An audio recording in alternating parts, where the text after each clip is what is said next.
I, Accent King Mwami, Yes. take you, Zetembiso Zenkos Faith Sibego, to be my wedded wife, my lovely wedded wife, to love and comfort you.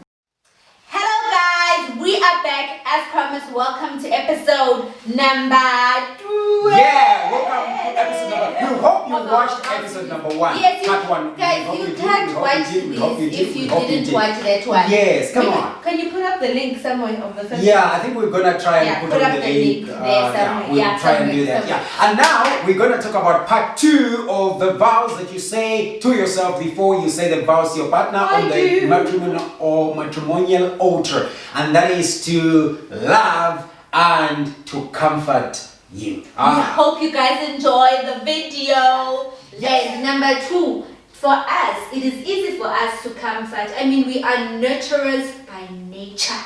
You know, we are able to comfort. We are able to give you that assurance, to nurse, to go like, it's gonna be okay, baby. Don't worry. You know, we've got empathy. Naturally, we've got empathy. We've got love. We've got empathy, and we've got a sense of care and a sense of wanting to make another person's life easier. So now in these roles, we must learn how to love, and they must learn how to comfort. Indeed, and especially in a generation where women have been raised to not speak out our emotions, you know, to not be able to express our emotions. You remember, we can never heal a disease we do not know. Or we can never heal symptoms we don't know. So for example, we know how to love.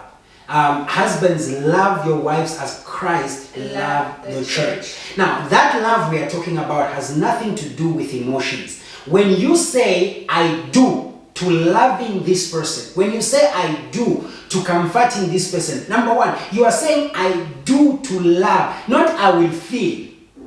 It is a decision you are taking. Whether you feel like loving or you don't feel like loving, you took a decision. You took a commitment to love. So love must come from a place of decision and not a place of feelings or emotions. Yes. Because feelings and emotions change. They fluctuate. I'm telling you. Have you realized, for example with me, when I'm hungry, I'm moody. Like when I'm hungry, my temper gets high. You understand? And in that particular moment, in that hunger, went to the mall. No, but I think yesterday. This guy was angry, man. I was like, what are you doing here? Like he just changed. Yes. And I could see I have not eaten all day, and she's still looking for things. I got hungry. It is true when they say, well, you know, never make a decision on an empty stomach. It is partially true when they say the way to a man's heart is through his stomach. But that I believe is for everyone, because I have seen my woman get angry. Oh, the other day we were fighting. And the other day she just wanted a fight from nowhere. I asked her a question, simple question.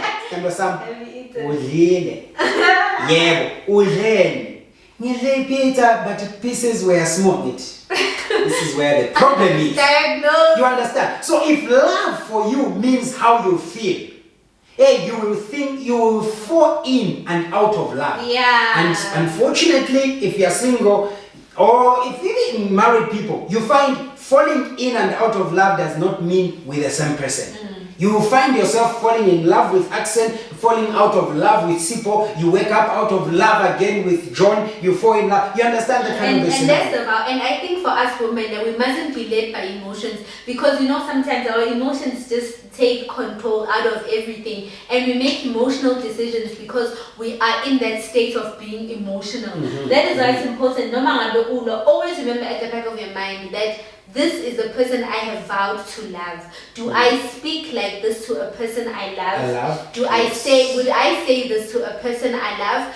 always be conscious of the decision that you took to love the person.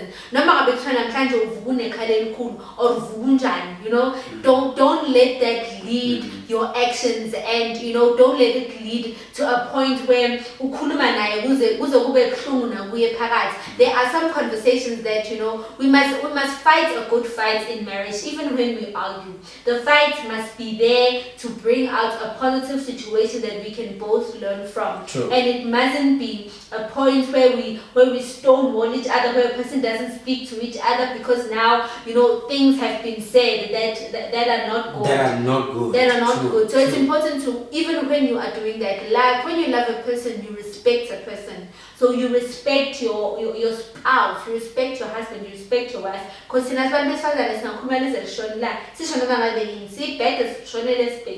but it's important for us to mind our tongues, to mind the way we speak to our partners. That is very true. I love how you're even putting it, my love. And one of the things that maybe we can even look at is, as a man,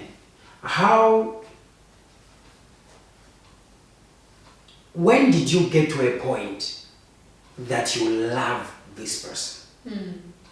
You need to be able to really question that within yourself, within you, because beauty is deceiving. Sometimes you look at beauty and you think you are in love. You see, you don't have to think you are in love. You need to know you are in love. Yeah, sure. You need to assure yourself to say, whether this person becomes ugly tomorrow or not, I love them. Whether this person changes from who they have been now, evolves, because human beings evolve. They change. You know, and that change is not always bad. It's beautiful change. Sometimes beautiful change can be intimidating if it's not what you signed up for. And sometimes it's bad change. Yes, sometimes it's very, very bad change. We must be able to stand towards, as a man, comfort her. You know, I've seen in our marriage that one of the things I, struggle is constant comfort, because I'm this kind of a person who needs things to be done.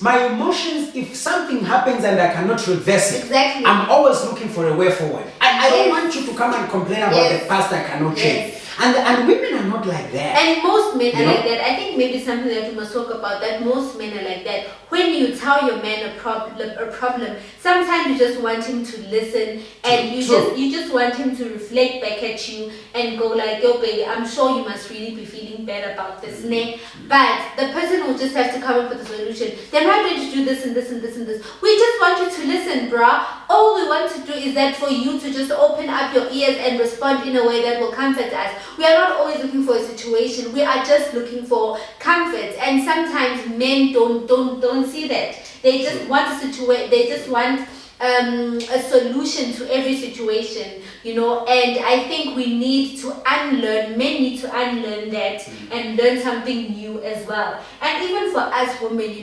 sometimes your husband, when comfort to him may not mean coming here and holding him like this. Usually when men are going through stuff, they just need space, guys.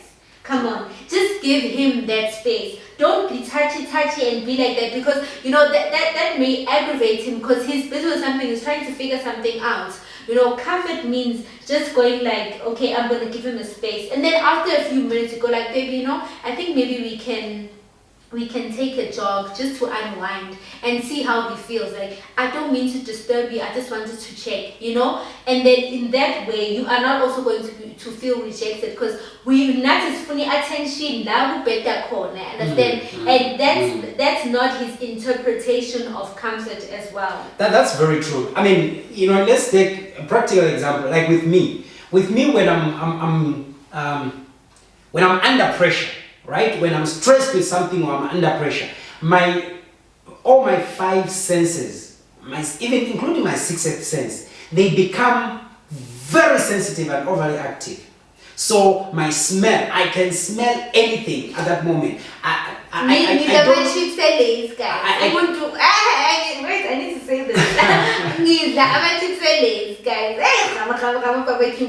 And then, you know, I'll try and kiss him. Hey, guys, sometimes we don't follow our own advice. Exactly. I try and kiss him. And they go like, no. That's not the moment for you to Don't be. And it's not because I'm rejecting you. For me, the smell of anything that has to do with everything, you know, when I look around me, I begin to see blemish. So when I am under that depression, what I need, usually with me, this works for me, is get myself maybe in the bathtub, switch off the light in the bathroom, and be in the dark in water for like an hour. That space, you know, that space for me, my mind to come back to a place where it can be able to regenerate itself and give out solution. And I truly agree with the First Lady that most of us men must be able to unlearn a few things, because you see, to my wife, I'm a protector. To my wife, I'm a provider. You know, the moment she comes with a complaint, I'm not listening to how hurt she is. I'm listening to what I can do to be healed. We men are there. We've been raised to always be on our feet, to stand and bring out solutions. So this is the vow you are making towards yourself. You are saying, I will love and I will comfort my partner.